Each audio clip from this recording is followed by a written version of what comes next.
We begin in Egypt, where pressure is mounting on President Mohamed Morsi to step down. Earlier on Tuesday, he rejected the army's 48-hour ultimatum to resolve the country's deadly crisis, saying it will only sow confusion. President Morsi insists he will continue with his own plans for national reconciliation. Now, thousands of protesters have camped at the Tahrir Square, demanding that President Mohamed Morsi steps down. From Cairo, Adel Mahroui reports. Thousands of Egyptians celebrated the army statement at the Defense Ministry in Cairo, considering that Morsi's oust is soon. Despite that the statement didn't ask the president to step down, they are confident of the army's intentions. I am very happy. The Defense Ministry expressed a feeling that all Egyptians share, which is a solution to the situation that we are in. So either the president will solve it or the defense minister will. We are expecting this statement from Marshal al-Sisi. He showed us that he is a great man. This is the true role of the armed forces, to protect the people and their aspirations. Army's intervention was what most of those people were hoping for when they took the streets in unprecedented massive numbers on June 30th. Few hours later, the presidential office responded, stating that dialogue is what it has been calling for, but always met the opposition's rejection. And it clarified that al-Sisi's statement came to the public without its consultation. Morsi's opponents are celebrating the army's support to them as if they've won the battle. But at Rabaa al-Adawiyya, where Morsi supporters are staying, they're not giving up just yet. No police force or national security or army or constitutional court will be able to change those people's opinion. We all say yes to the legitimacy of the president. President Morsi is the commander-in-chief of the army, yet he offered talks days ago. Islamists also took the street after the army statement, rejecting it. From this stage, speakers told the audience that it is a move against Islam. The people took the street normally all over the country with a clear message: reject any form of coup d'etat against the legitimacy they voted for. This is, of course, all peaceful. The whole Egyptian people is stuck strongly to Islam, and no one can separate us from our religion. I want to tell the whole world that unless you accept President Mohamed Morsi today as a legal and legislative president, you will see more than that. Accept this today, or the Islamic revolution is about to happen in few days. Analysts warned that Islamists' plan to take the streets in massive rallies on Tuesday could return violence to the country. Adel Mahroui, CCTV, Cairo. While Egypt's Foreign Minister Mohamed Kamel Amir is the latest and most high-profile minister to resign, and that's according to the official Egyptian news agency, which reported the move on Tuesday. This after millions of Egyptians took to the streets to demand President Morsi of the Muslim Brotherhood steps down.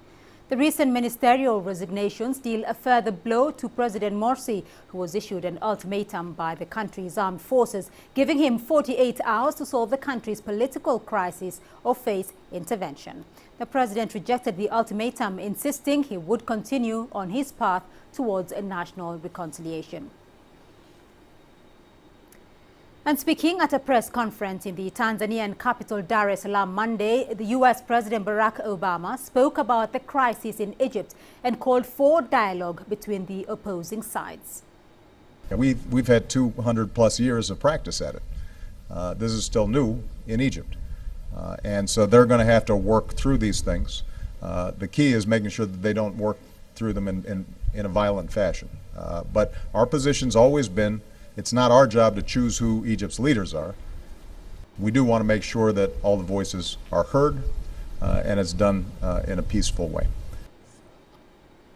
Now, as protests continue in most areas of Egypt, there are fears that economic hardships will worsen in the country.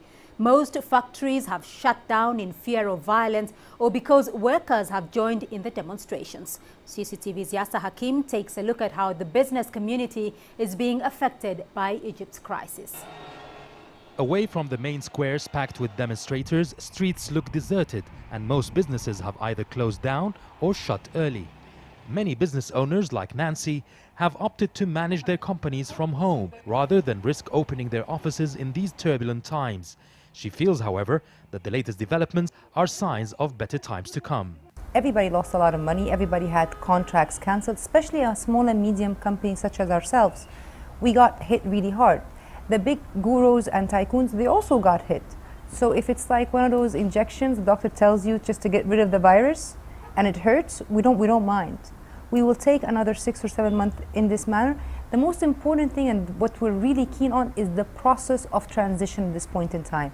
Let's learn from our previous mistakes. Let's not make the same mistakes again. Let's do it in a transitional manner which should be correct and legal, of course. Tourism, the main source of badly needed hard currency, has been hit hard, with hotel cancellations reaching 60% in fear of violence. My business has already been affected. My business was dying. We're dead for 3 years. This government had many chances to give any sort of a comfort. So it's a medication that we have to take. It's going to be very sore, but we're going to have to take it. And that's why we're out, and we're going to be out. And if it takes whatever it takes, what can we do? It's for the sake of Egypt.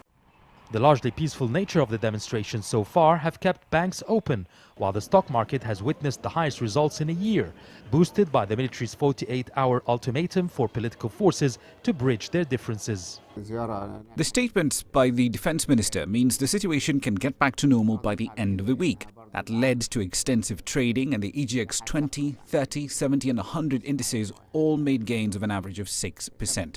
It shows us huge confidence in Egypt's markets despite the instability.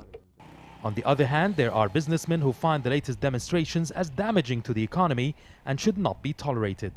The unconstitutional demand by the opposition will push investors away. It shows there will never be stability in Egypt when a regime is changed every year and investors want stability. The country will go bankrupt if this is the norm.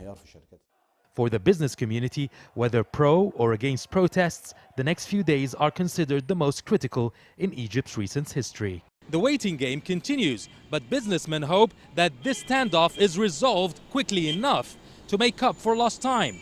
For in business, time is money. This is Yasser Hakim for CCTV, Cairo. At 9 minutes past the hour, you're watching Africa Live. Still ahead on the program. 53 and counting. Somalia marks independence anniversary for the first time in decades. And UN peacekeepers take over from African troops in Mali.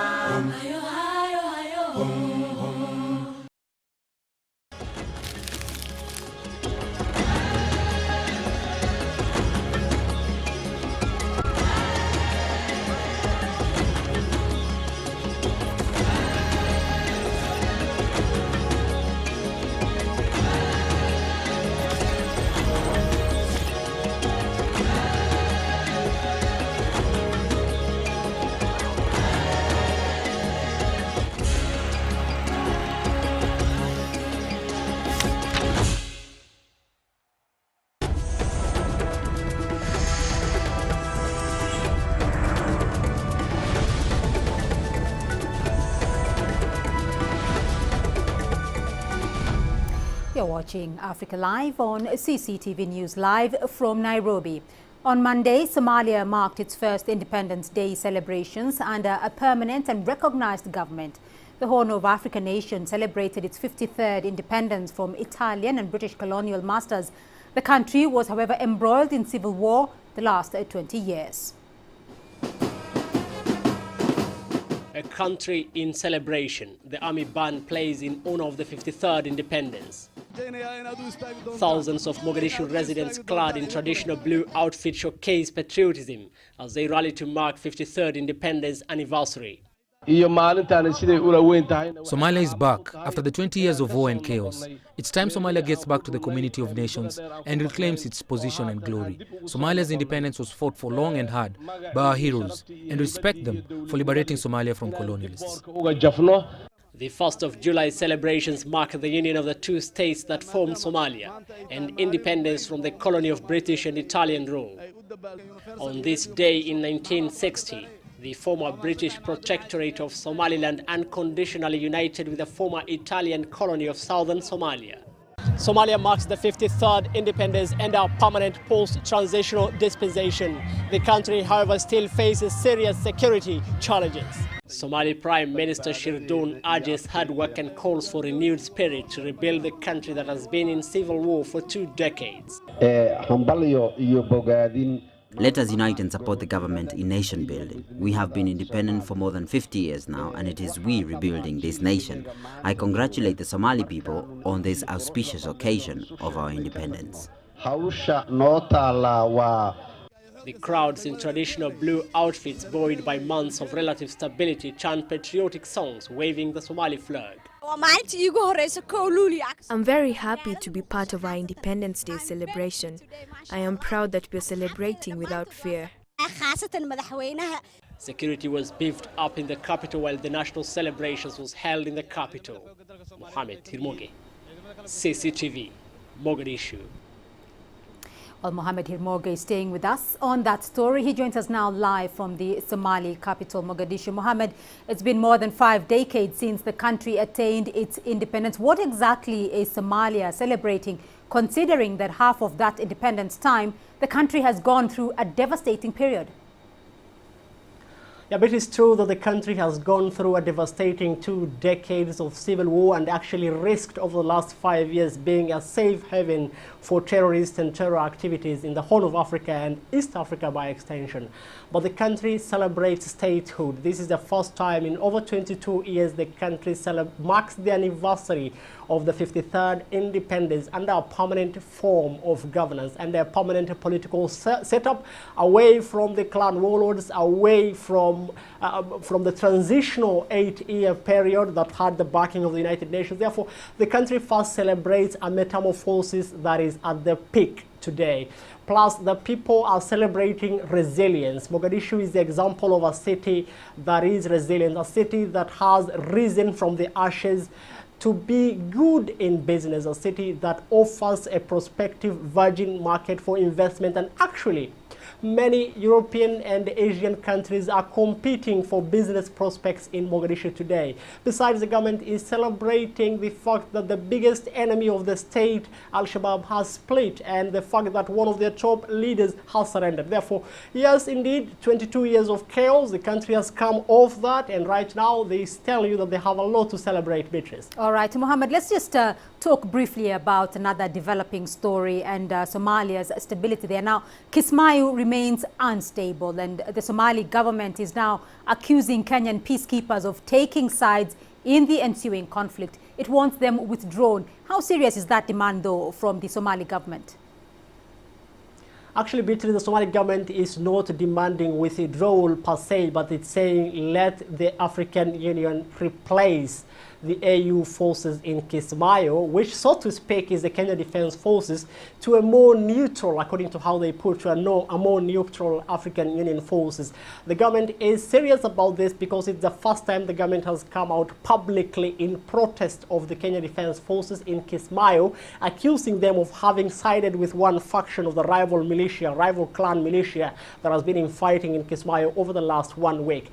Therefore, the government is quite serious about this. Today, I spoke with the Assistant Minister for Information, Post and Telecommunication, Abdushakur Abdullah Ali Mire, who confirmed to me that they are indeed asking the African Union to replace the Kenyan forces with a separate forces, a multinational force over southern Somalia. Plus, the government is also calling for the African Union to set up, establish, and even dispatch a fact-finding mission over there to assess the damage and to assess the situation of Kismayo at the moment. Therefore, the government, we know over the last couple of months, the government spoke about the fact that they have said AMISOM forces in Sector 2 have been misbehaving, have been siding with one of the factions, rival factions, when the government in Mogadishu does not actually recognize any form of administration in Kismayo, and Kismayo has had 5 self-declared presidents. Therefore, the government says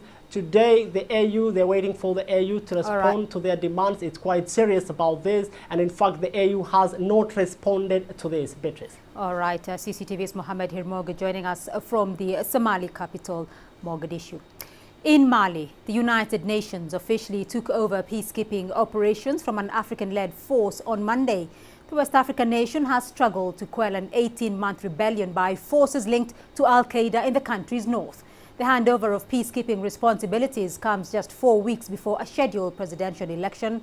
CCTV's Stephen Fee is at the UN headquarters in New York with more details. At the official handover ceremony in Mali's capital, Bamako, soldiers donned robin's egg blue berets, the signature color of United Nations peacekeeping forces worldwide. The UN mission, known by its French acronym MINUSMA, will eventually number over 12,000, but for now it's comprised of some 6,000 troops from the African-led force. African forces were working in very difficult conditions, and over the last month, we're seeing the beginning of progress.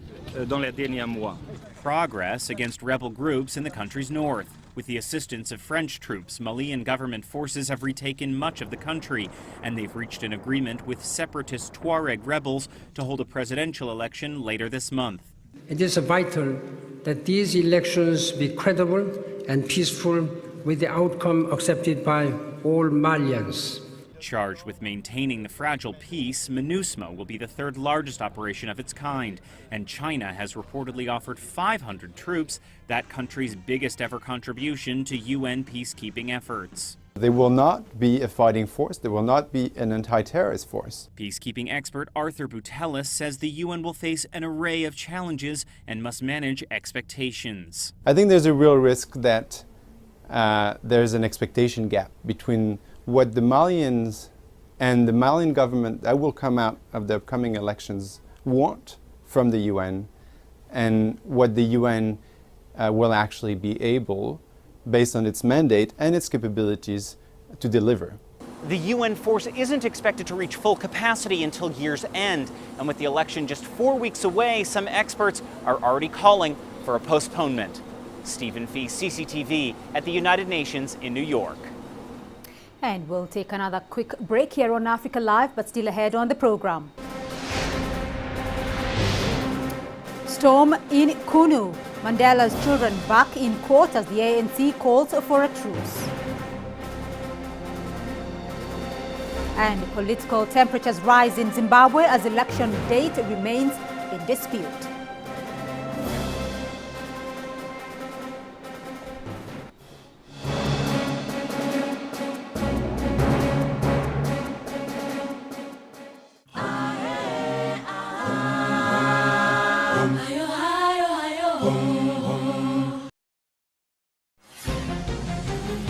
International news with the global perspective. World Insight is the only program with analysis from around the world, with lively discussions and feature reports. Tune in each week for World Insight, only on CCTV News.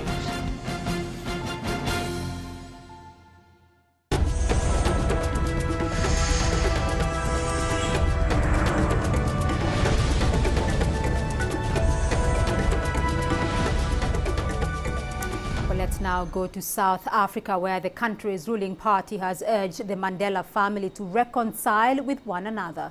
The African National Congress says the fallout over burial sites is worrying and that the family should draw inspiration from Mandela's ability to unite. CCTV's Famida Miller brings us more.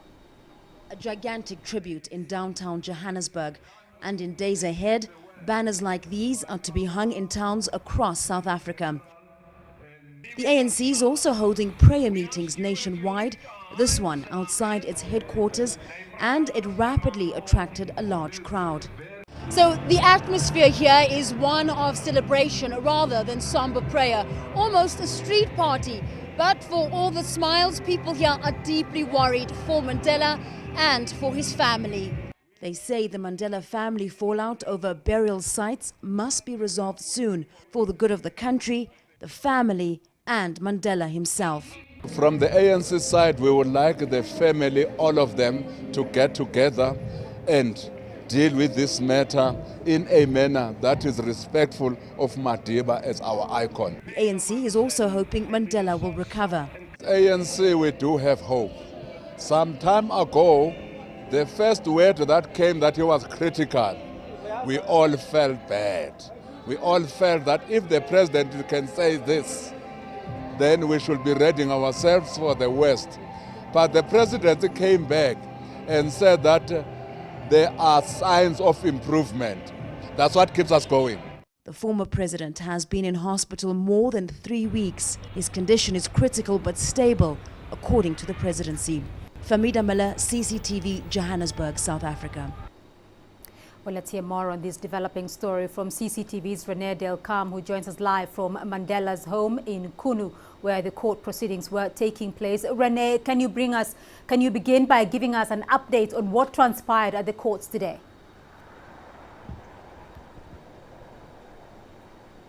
Well, according to what we heard in court today, we could see the remains of Nelson Mandela's 3 deceased children exhumed tomorrow.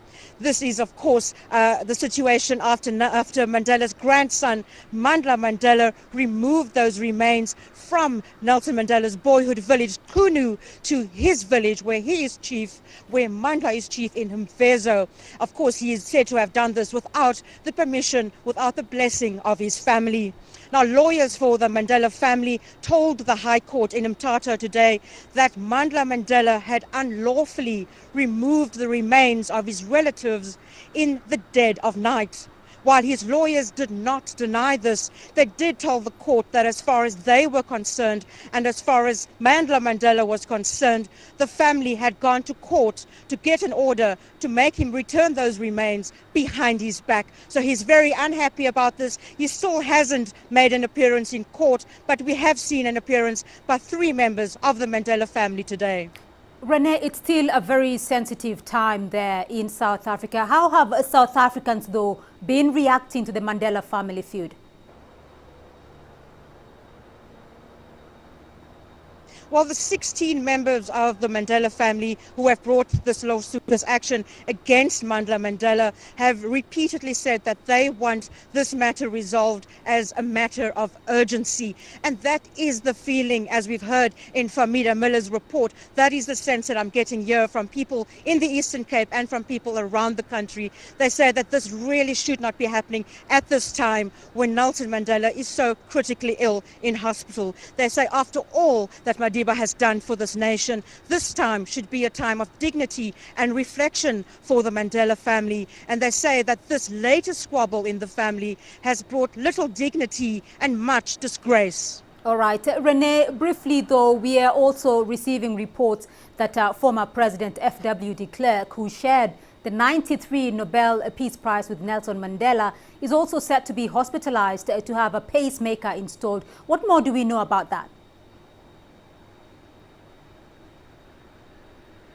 Well, ironically, we heard a few days ago that while he and his wife Alita were in Europe, they had decided to cut short their time in Europe to return to South Africa so that they could be with the Mandela family and be here at this special time and difficult time for Madiba. Then we heard this morning that F.W. de Klerk would be hospitalized today and would have a pacemaker inserted. We're told that it's not serious. He has been hospitalized and he should be discharged tomorrow, according to what we've been told by the F.W. de Klerk Foundation, and President Zuma has wished him well today. All right, CCTV's Renelle Delcam joining us there from Kunu. Thank you. Now, following the dissolution of Zimbabwe's parliament on Friday and elections in a month's time, it has been widely suggested that President Robert Mugabe will rule by decree. In previous years, Parliament has been dissolved at midnight before elections. However, this time around, there is a dispute over the election date, which could create a power vacuum. As CCTV's Farai Mwakatuya explains. The 7th Parliament officially wrapped up business on Friday last week after a 4-year term. Despite polls to elect new lawmakers being at least 1 month away, there is no vacuum to necessitate the president governing by decree. There is no power vacuum. There is no power vacuum because what the president has been doing is not what Parliament has been doing. The two are separate. That is why we talk about 3 arms of government, separate but interdependent of each other. So the president, obviously, save for signing the laws which are coming from Parliament, never really took over what Parliament did. The minister says cabinet is still intact and would continue in its role of advising the president until a new government has been elected. Elections have been set for July 31st by President Mugabe. However, his coalition government partners have challenged that date in the Constitutional Court. The court is due to sit this week to make a ruling on whether to grant a 2-week extension to the poll date. Without wishing to preempt that ruling, the minister pointed out that the sitting of the nomination court last week was likely to sway the Constitutional Court to stick to its original July 31 election date. The nomination court sat last week to approve candidates at the presidential, parliamentary and municipal elections level. That process pretty much seen as setting the election in motion and making it irreversible. Farai Mwakatuya, CCTV, Harare, Zimbabwe. To West Africa now, where in recent months Nigerians, particularly residents of Nigeria's Plateau state, have suffered losses from ongoing clashes. Scores of people have been killed, hundreds injured and thousands displaced. And last week, dozens of people were killed in a clash in Langtang local government area. CCTV's Trevor Ombija has more. Burnt houses and deserted areas is all that's left of Wase village in Nigeria's Plateau state. According to the villagers here, the attackers came through the bushes armed with machetes and burnt everything they could find. 9 people died and several others were injured during the attack. Soldiers deployed here say the village has been burnt down more than twice by unknown assailants. The clash is said to be as a result of a land dispute between the villagers and the attackers. What we need now is for the security agencies to establish law and order. Then other issues, land issues, chieftaincy issues, even the criminal aspect of it, we can work it out as we move. But the most important thing is for us to establish law and order, and that is what we are working towards.